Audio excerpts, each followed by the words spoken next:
And it doesn't mean that I don't have it all right now. Like, I have it all for this season of my life. And I think it's important to acknowledge that wherever you are, that you do have a lot. And it's not a feeling of lack right now. There's no lack in whatever season you're in, it's just the season you're in. And as you are able to hold more, you will receive more. More will come in, but it's not all just going to happen overnight at one time. Hey guys, so today I want to talk about why women who have it all actually think differently. And oftentimes, society tries to push on women that they can't have it all, that they have to choose between the career, the kids, the husband, personal fulfillment, beauty. And it's just really not true. So, today, I want to talk about how women who do actually have it all think differently and the way that they view having it all and what that really looks like. So, first of all, having it all doesn't mean that you literally have it all at once, like in one day. It all happens in seasons, just like everything else in life and in nature. It happens in seasons. And with different seasons, you have different priorities. So you may have a season where you're focusing on healing. You may have a season when you're focused on your business. You may have a season when you're focused on developing your love life or your relationship or your marriage, or you may be pregnant.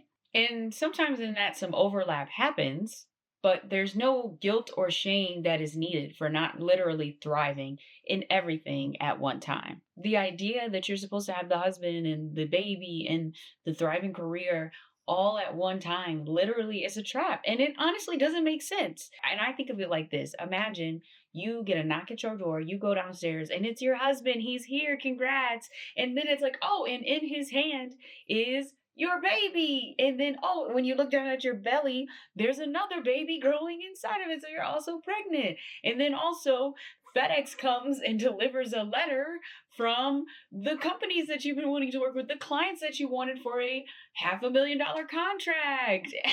And also, your trainer appears at the door behind him and he's like, okay, girl, it's time for your private Pilates class. Let's get started. You would scream because you can't literally expect to manage and really enjoy and take in all those things at exactly the same time. So having it all and expecting that you can't be fulfilled by not having everything all at once is an illusion, and it's not real. And when I think about the women who actually do have it all, it's they've defined what having it all looks like for them. They're not going with society standards, their family standards. They're not fitting into a mold. They have defined what having it all looks like and means to them and in that season of their life. And they know that there's more seasons to come and there's more opportunities down the line for them to enjoy and experience other things. Oh, I also left out the part in that example earlier where you also just want to trip around the world for the next 8 months. So good luck with your 8 month trip around the world with your new husband that you're getting acclimated to, and your baby and your pregnancy and your new client. So it's just not possible. So why put that pressure on yourself internally to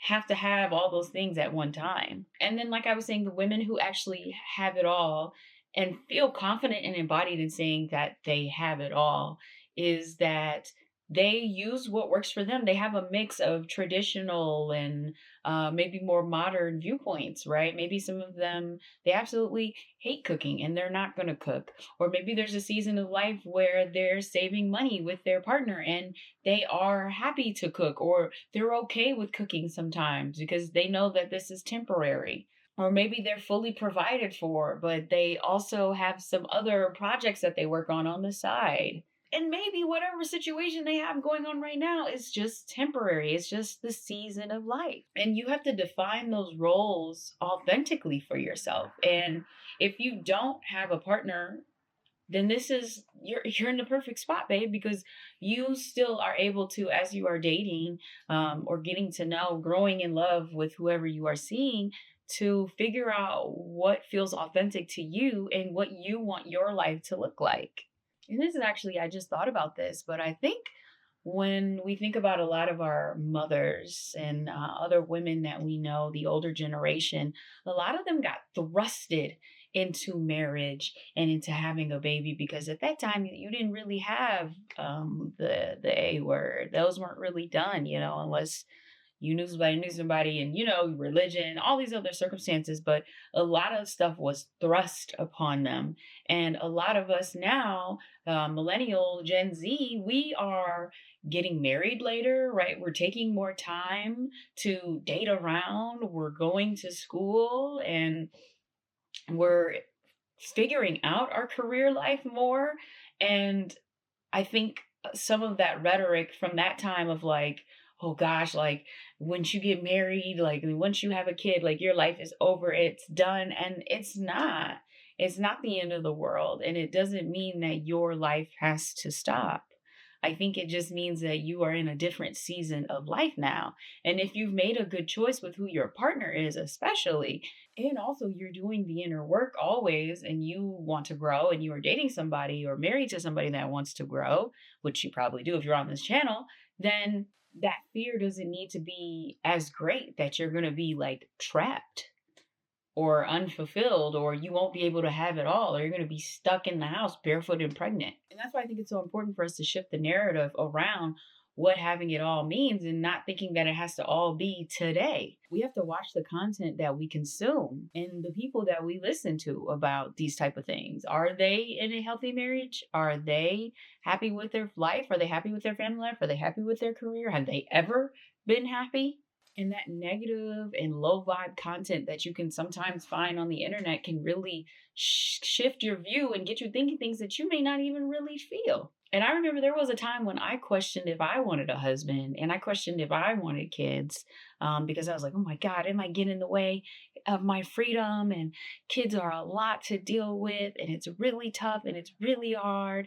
And it is hard. Everything worth having is going to be something that transforms you. It's going to be something that challenges you. I saw this recently. Somebody's talking about the difference between hard and a challenge. A lot of things that you experience in life are going to challenge you, but it's challenging you because it's breaking you into another version of yourself. It's breaking you down to build you back up into someone stronger, with new experiences and beliefs. And I just saw so many scary stories and so many limiting beliefs from people that's like, oh gosh, you can't have kids and be happy. Like you can't be have kids and enjoy your life, and just so many scary limiting beliefs. And now that I have shifted to an abundant mindset in literally everywhere in my life, I'm like, okay, why not? Like, is that a universal law that if you have kids, you can't be happy? Is it a universal law that if you have a husband, you hate him? Is that a universal law? Or is it a universal law that when you get married, that all of a sudden your career is done forever for the rest of your life? No. And for me, it's been really good for me to follow positive women that are living the life that I want. So I don't know if you guys have heard of, well, if you're on YouTube, you know Mina Irfan. Okay, Mina has a amazing business, and she is married and she has kids. They're all pretty much older now, but she always talks about how there were seasons. There were seasons when she didn't have the business that she had. She was just like a stay-at-home mom for like 9 years, and just poured into doing her inner work and her healing, and to raising her kids and growing in love in her marriage. Then there's Maddie James. I love Maddie's content, and I love how she shows having a family, just raising 3 kids in Atlanta with her husband, and she loves God, and she's a content creator, thriving business, and she does it all for what that looks like for her right now. And then, oh gosh, I love me some Nabella. Y'all can't say nothing about Nabella. They be hating on Nabella so hard, but I love Nabella. And I remember following Nabella when she was praying to have kids. She wanted to have kids, and that was something she was struggling with for a while. But even in that season of her life, she talked about how she was really sad that she didn't have her kids yet, but she was enjoying her husband, and she was enjoying growing her social media. And now we see her enjoying her family, her kids, her husband, and her business, and how her business has evolved and grown since having kids. And then also Elaine Welteroth. I love Elaine. I took Elaine's masterclass and she talked about just being basically a multi potentialite and doing a lot of different things and really being a mogul. And she was the first person that kind of shifted my mind about like what it really means to be a mogul and to use all of my different gifts in different areas. And she has a kid. She just had another one. And she's even started, I think, a nonprofit for moms that don't have, like, she has some money. She has money. So she has access to a lot of resources, but she started a nonprofit for women who may not have access to the same kind of resources that are pregnant or, having kids, going through birth. I don't even really know completely what it is, but I know it's for mothers and expecting mothers. And she still is doing her thing. And so I follow women like that. I watch content like that. If I see some content pop up that's talking about I'm never having kids, you can't have kids, you're gonna be miserable, or just the threads of like, you'll never be happy again. Like, I go the other way because that's just not who I am. I enjoy everything in my life. And I've always been that kind of person. And I think this is kind of just also a trait.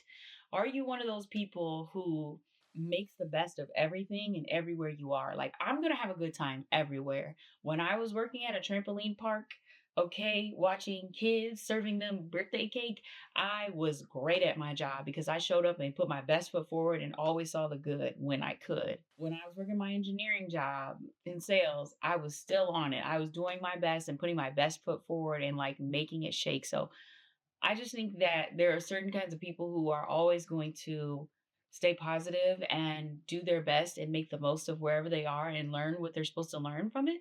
And then there are others that are just always going to look for the problem and that don't do their own inner healing and their own work and struggle to see the joy in their life.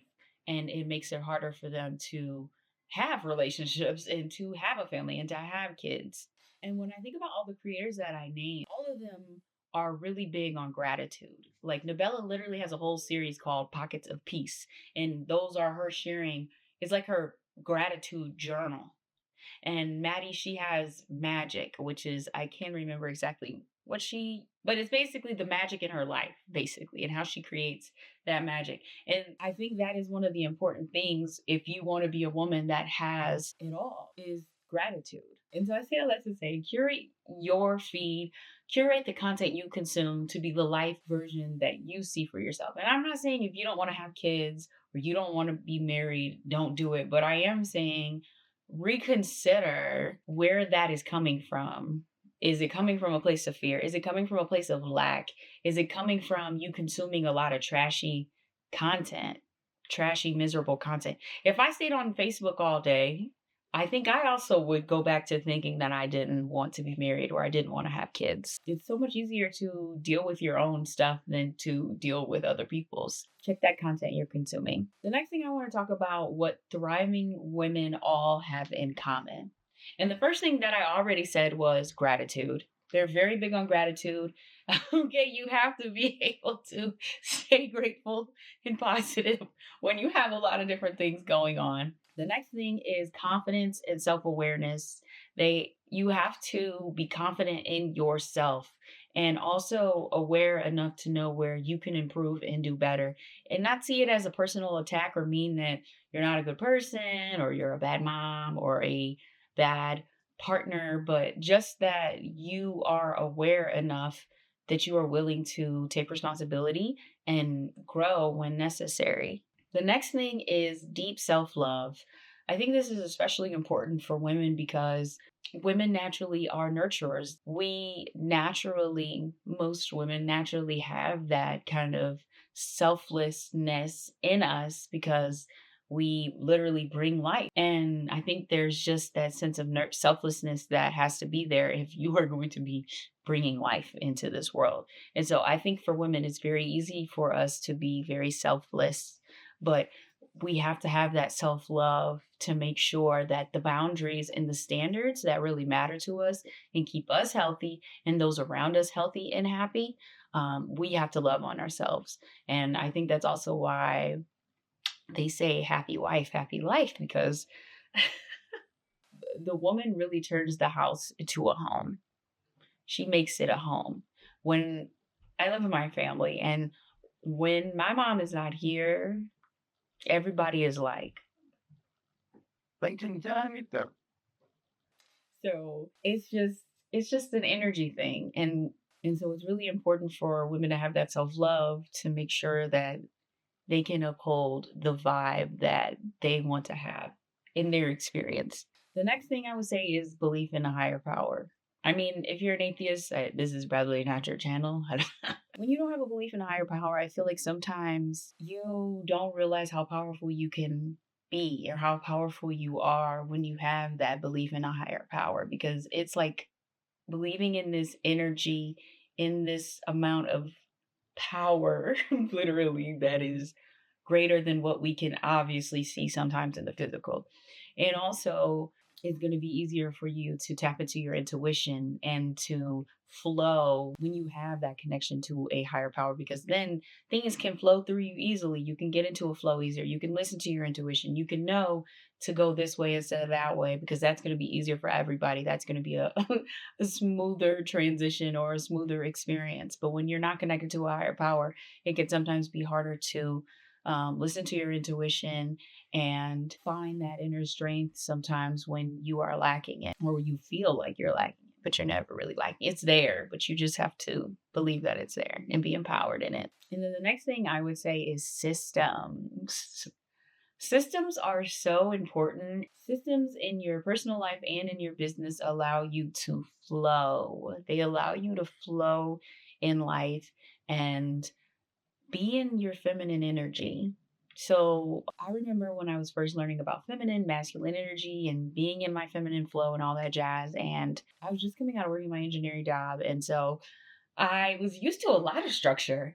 And then I was like, whoa. And then my feminine was just flowing everywhere. And I was like, girl, we got to tighten this back up. Like, we need some more systems, we need some processes. So when you have those systems and processes in place, it allows you to flow. And then you don't have to think as much, and you can follow your intuition and your inspiration, because you know that, like, okay, I set aside this time on Mondays to, for me, like on Mondays I've set aside this time to film. Like, I know I'm going to film on Mondays.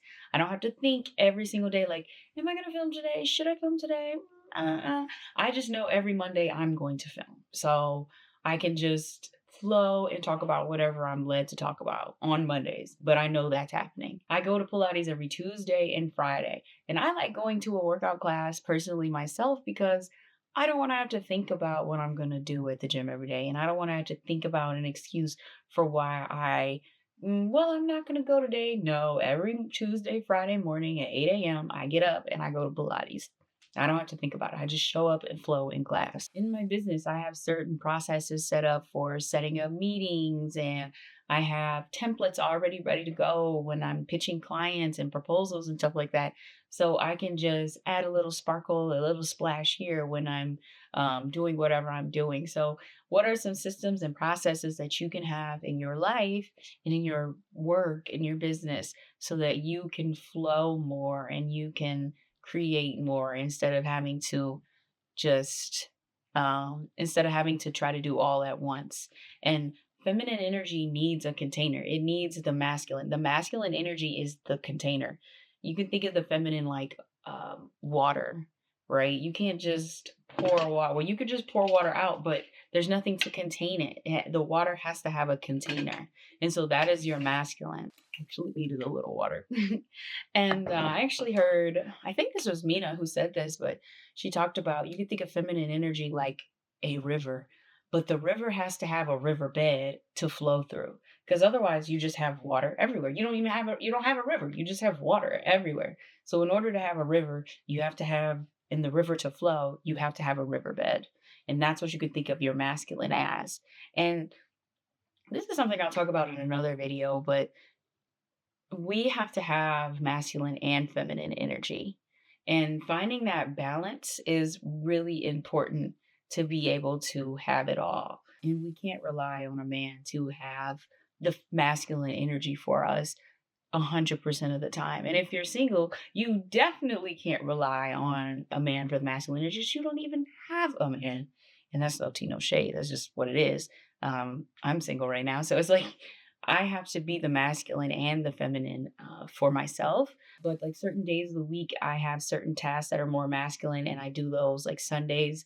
Those are my planning days. I plan out my week. I plan out time slots for stuff. I set up meetings on Sundays and then Mondays to set up meetings, and it allows me to flow the rest of the week. And so I'm able to stay in the feminine more. But feminine energy is a luxury. Masculine energy, you can't you can't have feminine energy. You can't be in your feminine energy without masculine energy.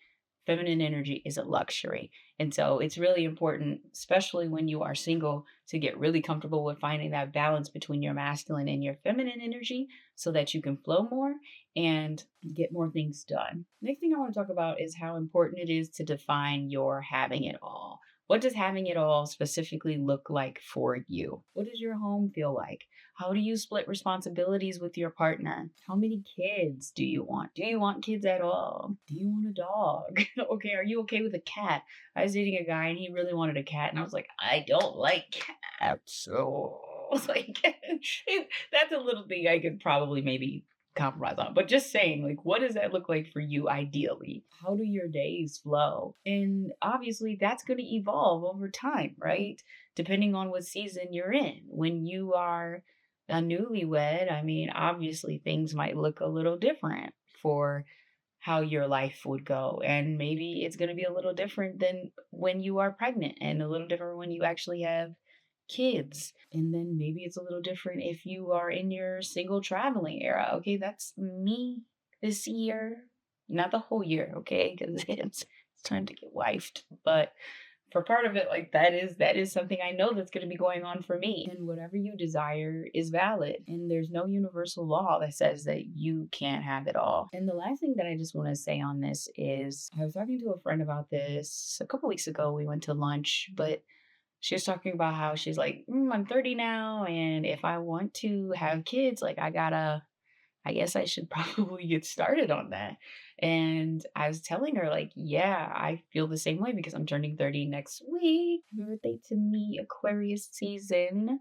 But it has to be a priority for me now that I want to find my husband and I want to start a family and have kids. Like, the later you have kids, the riskier it can be for baby and for me. And I've had a lot of time in my 20s to have fun and to get to know me, which was really important to me, was to know myself and know what I wanted, especially because I was a people pleaser, and figure out my career because I was in a career that I didn't enjoy and I transitioned into what I do now. So there was time for that. And now I'm like, okay, I'm ready. It's time to find my husband because it's important to me to be married before having kids. So this year for me, I'm focused on traveling and getting married, dating, seriously dating. And it doesn't mean that I don't have it all right now. Like, I have it all for this season of my life. And I think it's important to acknowledge that wherever you are, that you do have a lot. And it's not a feeling of lack right now. There's no lack